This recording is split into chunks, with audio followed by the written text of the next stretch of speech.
Hi, my name's Nina. I'm just a Swiftie with an English degree, and today we are returning to the trees to see what invisible strings we can find hidden there. I've been thinking about this video literally since this channel started. In many ways, I feel like the Tortured Poets department was necessary as a missing piece to linking together metaphors that began in folklore, that we see escalate in Evermore, and we see reach ahead in Midnights. And then we see the downfall of them in the Tortured Poets department. The Tortured Poets department provided context to link together some of these invisible strings for us to potentially unlock what may be locked in lowercase inside a vault. And that is what I'm bringing to you today. Today we are going to explore the true love triangle that exists within folklore. The love triangle that was Taylor Swift, Joe Alwyn, and Matty Healy. But probably not in the way that you think. And while I know many people do not believe in the Matty Healy of it all, and they do not think that Matty Healy has anything to do with any other album other than the Tortured Poets department, and some people think that even his connection to the Tortured Poets department is limited.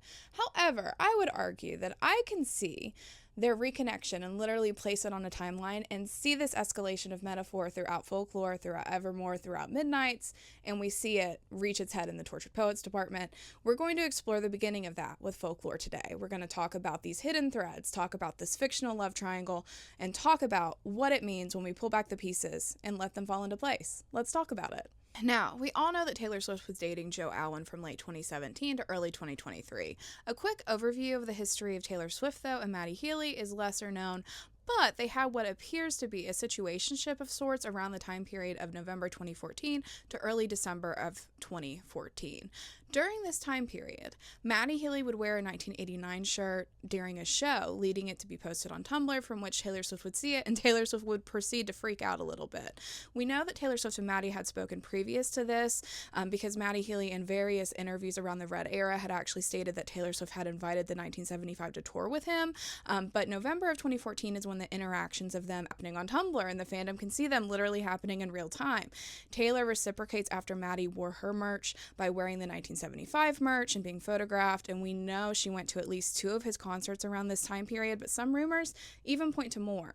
Matty is dedicating songs like Falling For You and Robbers to her at the show she attends during this time, and Taylor later will like fans posting whenever they post about this and point out the fact that Matty did dedicate these songs to her. This is happening on Tumblr, everybody can see it, and the fandoms are both kind of freaking out. Matty starts talking about how amazing Taylor Swift is in interviews, and it's rumored that around December 5th of 2014, they are in some type of relationship. However, then the media seems to grab onto the story, and they get Matty's name wrong in the press. This seems to cause an aversion that he is having to the amount of attention that he is getting while being in this semi-relationship with Taylor Swift.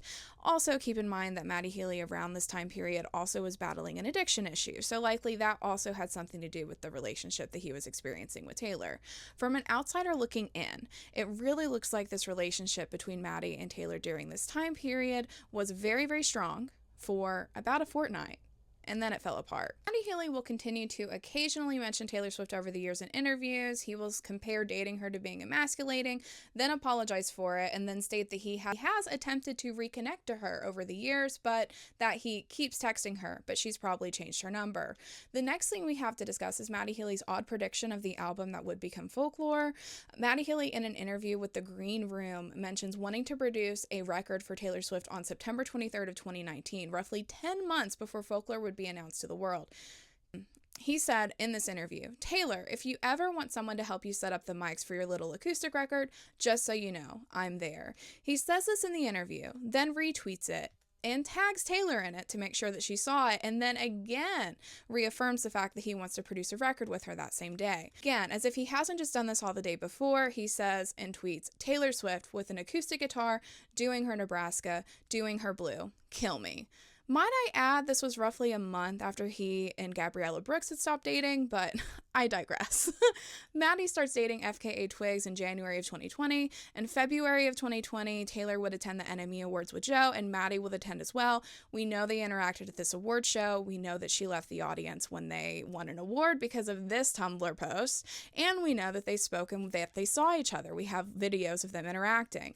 This is the same award show that Matty told the crowd to be a cowboy, referring to innovating in music. We've talked before about this could be the potential birthplace of what would later become A Cowboy Like Me. That video is linked in the description. Feel free to watch it after this one to get more information on that. And don't forget to like and subscribe if you are into this kind of thing. The world would shut down in March of 2020. Taylor and Joe would be quarantined in LA, and this is where the bulk of Folklore would be written. I want to be clear as we begin to read and get into these lyrical tea leaves that all of this is based off of speculation from reading lyrical tea leaves and very public interviews that give us behind the scenes tidbits.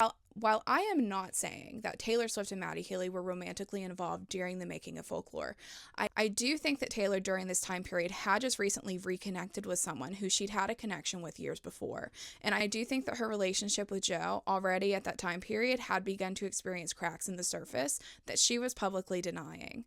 Just prior to Folklore, Taylor Swift had released Lover, which while being marketed as a sparkly gel pen album, had songs discussing the difficulties in relationships as a whole. In multiple places on Lover, Taylor seems to point to a love that is not always happy and even seems to point to a love that has been lost. Whether the love that has been lost is that between her and Joe or that between a muse that is unnamed is up to speculation. But we see it in Death by a Thousand Cuts where she says, "I get drunk, but it's not enough because you're not my baby.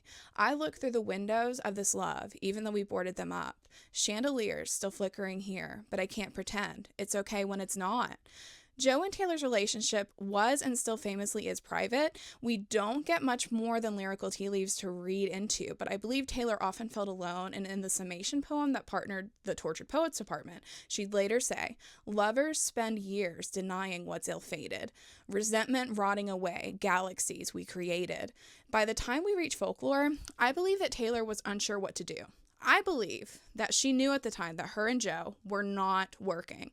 While I think that at times the sun would shine and she would feel moments of warm sun like we see reflected in So Long London, she would at times feel hopeful that maybe they could work and that maybe they could fix it. But the majority of the time, I feel like she felt caged by the repercussions of any decision that she made, and she wasn't sure what she should do. I believe she was likely using these fictional characters and using these fictional stories to sort out the own emotional inner turmoil that she herself was feeling. And we see this begun with August, which is likely one of the very first songs that Taylor would even write on Folklore. And she herself states how odd it is that August was the first of the love triangle songs that she wrote. She states herself, "I was really excited about August slipped away into a moment of time. August slipped away like a bottle of wine." That was a song where Jack sent me the instrumental, and I wrote the song pretty much on the spot. It was just an intuitive thing. That was actually the first song that I wrote of the Betty triangle. So the Betty songs are August, Cardigan, and Betty. August was actually the first one, which is strange because it's a song from the other girl's perspective.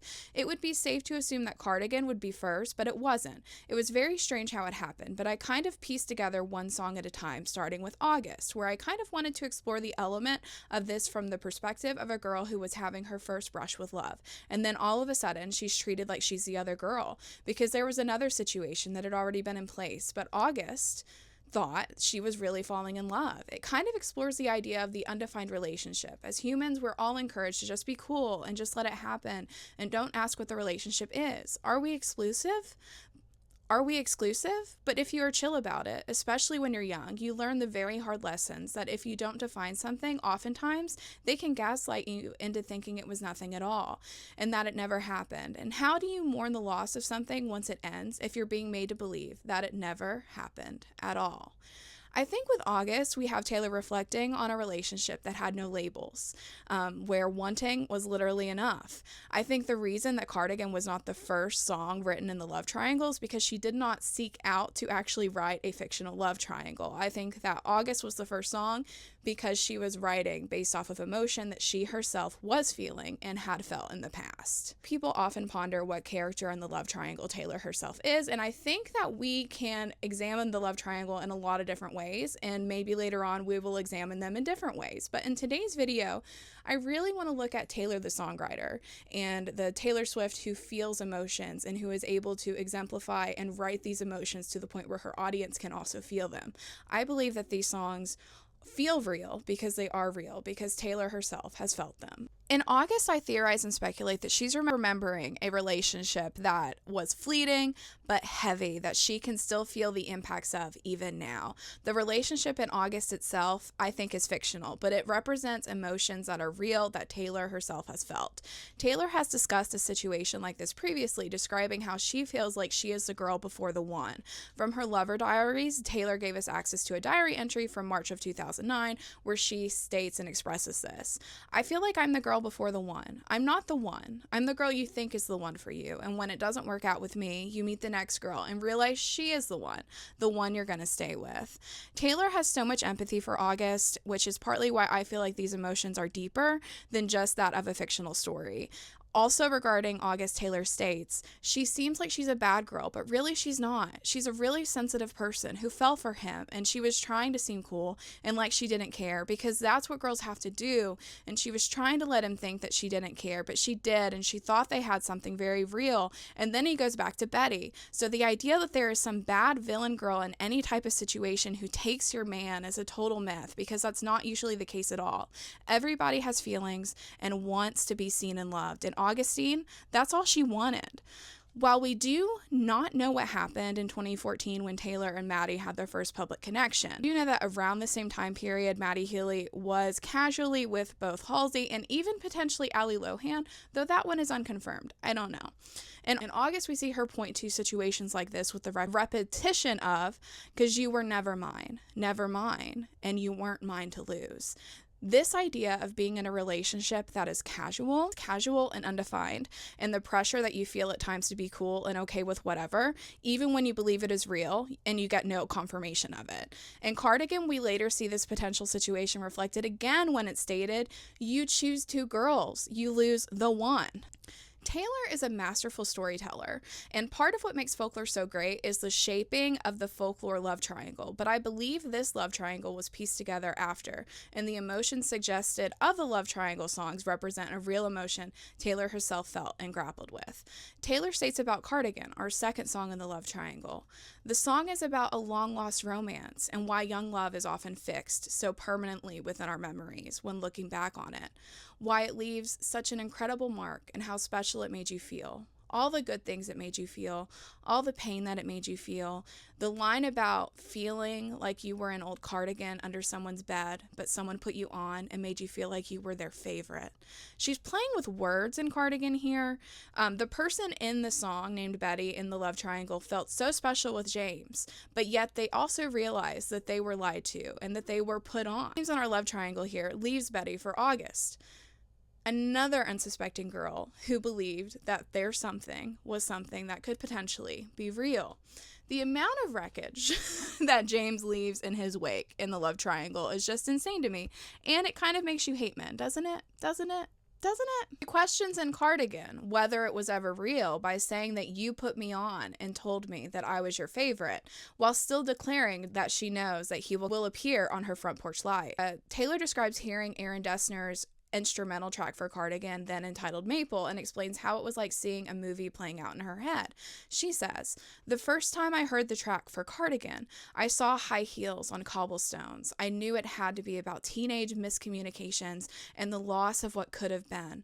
I've always been so curious about people with synesthesia, who see colors or shapes when they hear music. The closest thing I've ever experienced is seeing an entire story or scene play out in my head when I hear Aaron Dessner's instrumental tracks."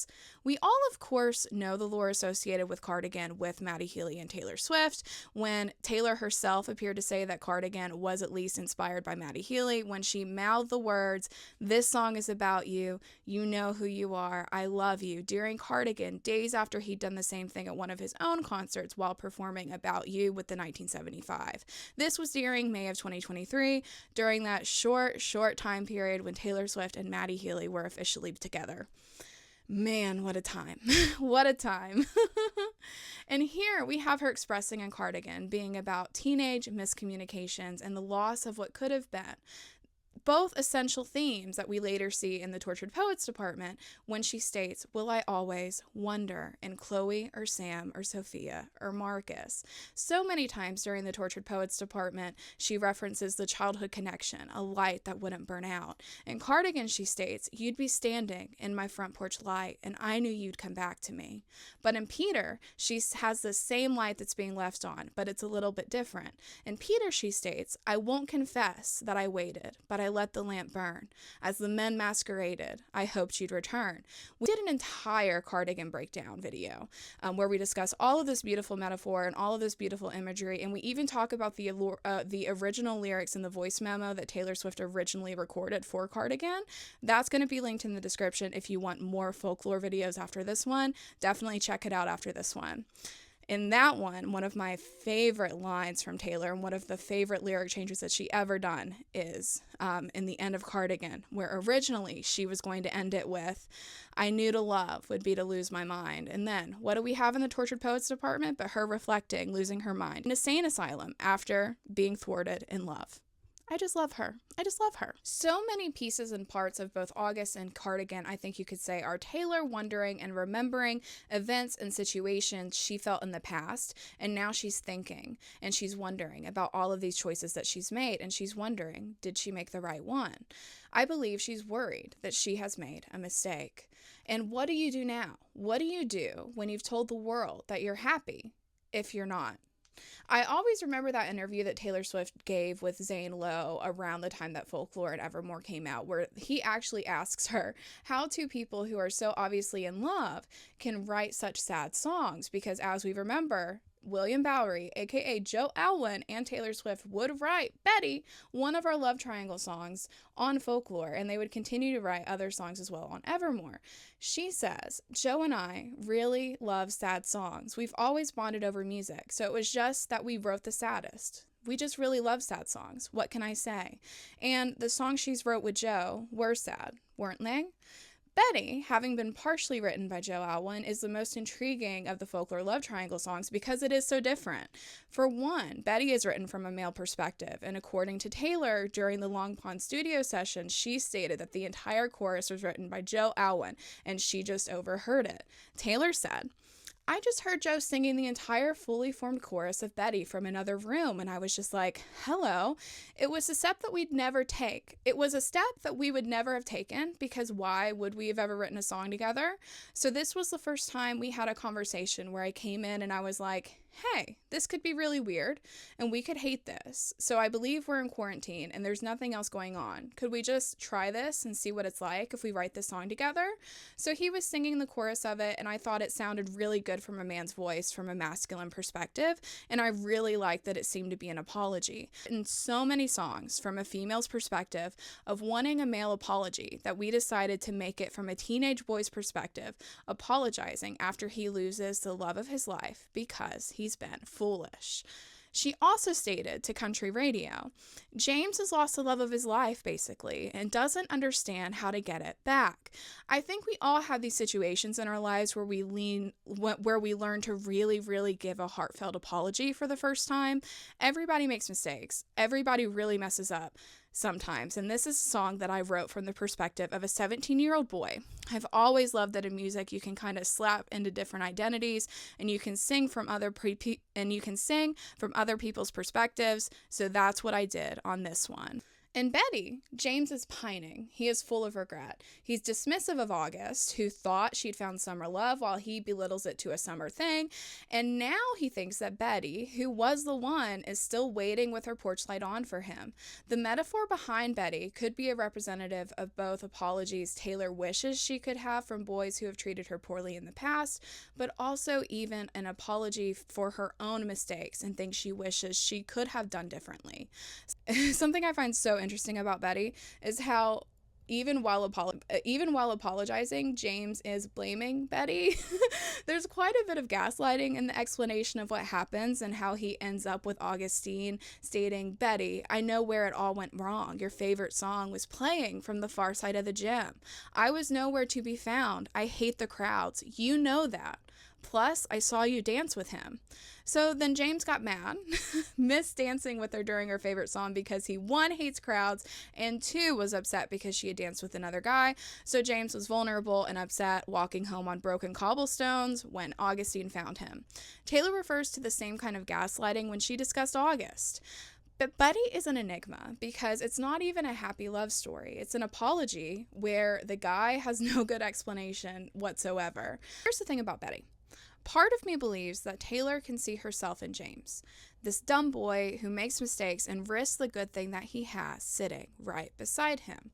What if Taylor was questioning the person she had beside her at the same time that she was writing Betty?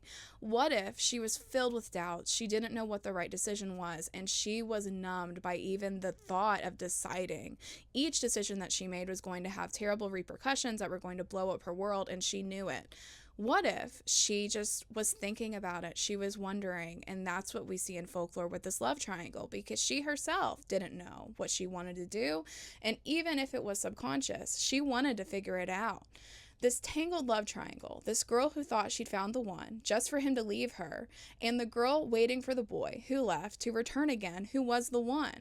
What if both of these girls are Taylor? What if Taylor was the one left and also the one waiting? And what if she's also James, the one who is struggling with the choices they made and wish they could go back? In Chloe or Sam or Sophia or Marcus, we see her refer to a similar past regret that I think that could be pretty similar to this one. She states in Chloe or Sam or Sophia or Marcus, "You needed me, but you needed drugs more, and I couldn't watch it happen. I changed into goddesses, villains, and fools, changed plans and lovers and outfits and rules, all to outrun my desertion of you, and you just watched it. And if you want to break my cold, cold heart, say I loved you the way that you were." I truly think that the real Folklore love triangle is the one that existed in Taylor's head, where she was both Augustine, remembering the past love that was burning, passionate, and never really hers, and Betty, waiting for her long-lost love who put her on and lied to her to return to her, to the light that she had not yet turned out. She was James, questioning his actions, battling with regret, and caught between the repercussions of his choices. I know we have gone into much discussion about the meaning of Taylor Swift stating in the Tortured Poets Department in Guilty as Sin that she keeps these longings locked in lowercase inside a vault, but this is one of the things that I think is potentially lying locked in lowercase inside a vault that we could talk about. This was one of the pieces of Folklore that I wanted to talk about today. Just these 3 songs leave so many questions. We just have to ask them. Originally, when I had the idea for this video, I wanted to do a complete Folklore deep dive with the trilogy and tie all the songs together. But I quickly found out from doing research that just these 3 songs, the core trilogy songs, the core songs that reference the love triangle, involved so much to talk about. So we're going to be doing a part 2 of sorts with Folklore, where we dive into some of the other songs that I think also we can read into, and we can look for information for other songs on Folklore that I think also tie into this exact same idea. If you want immediately another song from Folklore, you just cannot wait for it, guess what? We do have one. I did do a deep dive on the one, which is one of my favorite videos that I've done ever. That'll also be in the description, along with my deep dive on Cowboy Like Me. Check those out if you have not watched them. I think that they are good. Cowboy Like Me is probably a little bit old, but I think that they are good, and I will have more Folklore content coming for us very soon. Also, don't forget to like and subscribe if you're into that kind of thing. If you like videos like this, I am trying to grow this channel, and I would appreciate it. Definitely would always appreciate it. Also, real quick, for those who are interested in what I am reading, because I am a Swiftie with an English degree, which means that I am always reading something, and I'm also a book reviewer, so I like to talk about upcoming books that are going to be readily available that I like, just in case my audience is interested in them as well. This week I am reading Rose and Chains, which is an advanced electronic copy, so I don't have I will put the actual cover over here because it's being released literally on July 8th, which may be the day after this is posted or the day it's posted depending on editing.